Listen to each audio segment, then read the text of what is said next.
PM Modi के दूसरे कार्यकाल का पहला कैबिनेट विस्तार आज शाम को होना है। इससे पहले अब तक पुराने मंत्रियों के इस्तीफों का दौर शुरू हो चुका है। अब तक 11 मंत्री अपने पद से इस्तीफा दे चुके हैं, जिनमें डॉक्टर हर्षवर्धन, रमेश पोखरियाल निशंक, थावरचंद गहलोत, बाबुल सुप्रियो, संतोष गंगवार समेत कई बड़े नाम शामिल हैं। इस रिपोर्ट में जानते हैं कि इन मंत्रियों को आखिर अपना पद क्यों छोड़ना पड़ा। बता दें कि केंद्रीय स्वास्थ्य मंत्री डॉक्टर हर्षवर्धन ने अपने पद से इस्तीफा दे दिया है।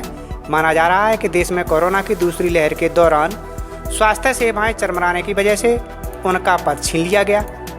गौरतलब है कि कोरोना की दूसरी लहर के दौरान पीएम मोदी सवालों के घेरे में आ गए थे, जिसका नुकसान डॉक्टर हर्षवर्धन को उठाना पड़ा। उनके पास विज्ञान और तकनीकी मंत्रालय भी था। ऐसे में हर्षवर्धन के इस्तीफे से 2 भारी भरकम मंत्रालय खाली हो चुके हैं। वहीं पश्चिम बंगाल की रायगंज लोकसभा सीट से भाजपा सांसद देवोश्री चौधरी ने भी अपना पद छोड़ दिया है। वह महिला एवं बाल विकास राज्य मंत्री थी। सूत्रों का दावा है कि पश्चिम बंगाल भाजपा ने उन्हें अहम पद दिया जा सकता है, जिसके चलते उनसे इस्तीफा लिया गया। उत्तराखंड की हरिद्वार लोकसभा सीट से सांसद रमेश पोखरियाल निशंक को भी इस्तीफा देने के लिए कहा गया है। उनके पास मानव संसाधन विकास मंत्रालय का प्रभार था। बताया जा रहा है कि स्वास्थ्य संबंधी कारणों के चलते निशंक को हटाया गया है।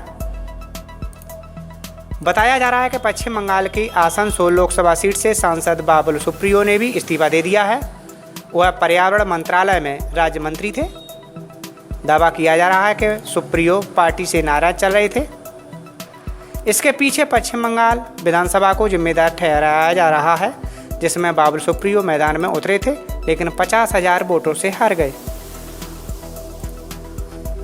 कर्नाटक की बेंगलुरु उत्तर लोकसभा सीट से भाजपा सांसद सदानंद गौड़ा ने भी इस्तीफा दे दिया है। वह रासायनिक एवं उर्वरक मंत्री थे।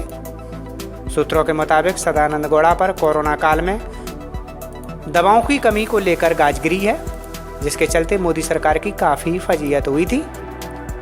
उत्तर प्रदेश की बरेली लोकसभा सीट से सांसद संतोष गंगवार को भी पद से हटा दिया गया है। वह स्वतंत्र प्रभार से श्रम एवं रोजगार मंत्री थे।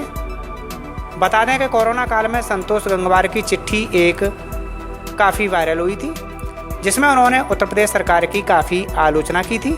माना जा रहा है कि गंगवार को उसी चिट्ठी की सजा मिली है।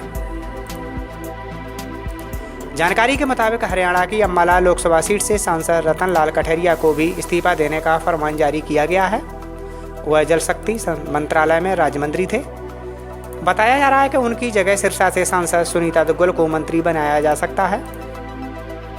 उड़ीसा की बालासोर लोकसभा सीट से सांसद प्रताप सारंगी को भी इस्तीफा देने के लिए कहा गया है। वह सूक्ष्म लघु एवं मध्यम के साथ पशुपालन, डेयरी, मत्स्य पालन मंत्रालय के राज्य मंत्री थे। सूत्रों के मुताबिक मोदी सरकार की वर्तमान कैबिनेट में सबसे उम्रदराज केंद्रीय मंत्री थावरचंद गहलोत को अपनी बढ़ती उम्र की वजह से पद छोड़ना पड़ा। हालांकि मोदी सरकार ने उन्हें कर्नाटक का राज्यपाल बनाकर सक्रिय राजनीति से सम्मानजनक विदाई दी है।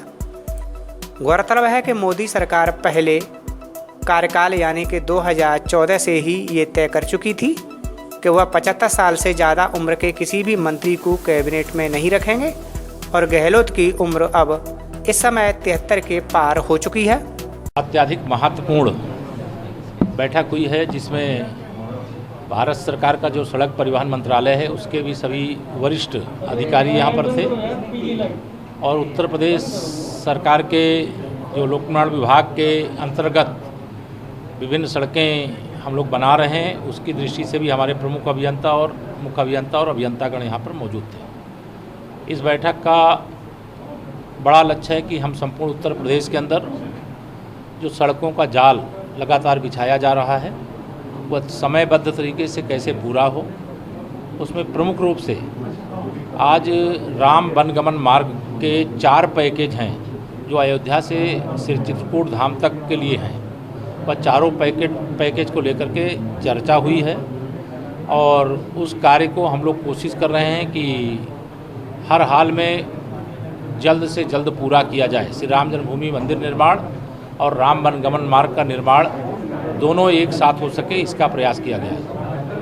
एक खुशी की बात यह है कि माननीय प्रधानमंत्री जी की प्रेरणा से माननीय नितिन गडकरी जी जो हमारे केंद्रीय सड़क परिवहन मंत्री हैं, उन्होंने अयोध्या का जो 84 कोसी परिक्रमा मार्ग है उसको भी स्वीकृति प्रदान करने का काम किया है। कई उत्तर प्रदेश के हमारे जो बाईपासेस हैं उनको स्वीकृत करने की सहमति देने का काम किया है। इस समय उत्तर प्रदेश में NHAI के माध्यम से भी लगभग 67 बाईपास, नदी सेतु और ROB का निर्माण हो रहा है, जो जनता की दृष्टि से अत्यधिक महत्वपूर्ण है। आज हमने इंडो नेपाल बॉर्डर की जो सड़कें अलग अलग पैकेज के अनुसार बनाने का काम चल रहा था उसकी भी समीक्षा किए हैं, और उस समीक्षा में हमने पाया है कि कार्य जो है समयबद्ध तरीके से हो रहा है। अभी 16 और पैकेज हैं जिनका जल्दी ही शिलान्यास की कार्यक्रम की हमने अक्टूबर तक का एक लक्ष्य दिया है कि जो नए पैकेज अभी कंप्लीट होने की स्थिति में उसको पूरा करने का काम करेंगे। वर्ल्ड बैंक की सहायता से भी हमारी बहुत सारी सड़कें, एशियन डेवलपमेंट बैंक के माध्यम से भी हमारी कई सड़कें कंप्लीट हो गई हैं, और वर्ल्ड बैंक की और भी हमारी परियोजनाएं हैं वह भी पाइपलाइन में हैं, उनको भी हम लोग पूरा करने का समयबद्ध तरीके से प्रयास करेंगे। उत्तर प्रदेश सड़कों के मामले में सबसे उत्तम प्रदेश बने और लोगों को आवागमन की दृष्टि से कोई कठिनाई न हो, इस विषय को लेकर के आज विस्तार से और गंभीरता से चर्चा। सर, आज कई तार हो रहा है, कई आपके सहयोगी साथी वो आज मंत्री बन रहे हैं। अजय मिस्टेनी है, BL वर्मा जी हैं, अनुप्रिया पटेल है। देखिए, जो अभी हमारे मंत्रिपरिषद के अंदर उत्तर प्रदेश से या देश से केंद्रीय मंत्रिपरिषद का हिस्सा बनने वाले हैं, माननीय नरेंद्र मोदी जी जैसे विश्व के सबसे लोकप्रिय और शक्तिशाली और अनुभवी नेता के मार्गदर्शन में सरकार का हिस्सा बनने वाले हैं।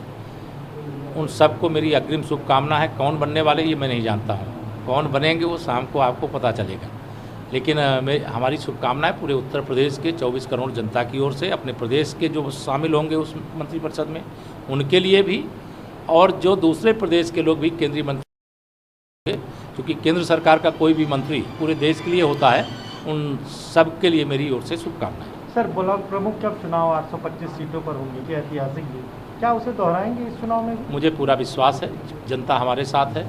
क्षेत्र पंचायत के जो सदस्य चुने गए हैं वो सब किसी भी कीमत पर समाजवादी पार्टी की गुंडागर्दी की वापसी नहीं चाहते, इसलिए वह खुलेआम भारतीय जनता पार्टी के प्रत्याशियों का समर्थन कर रहे हैं।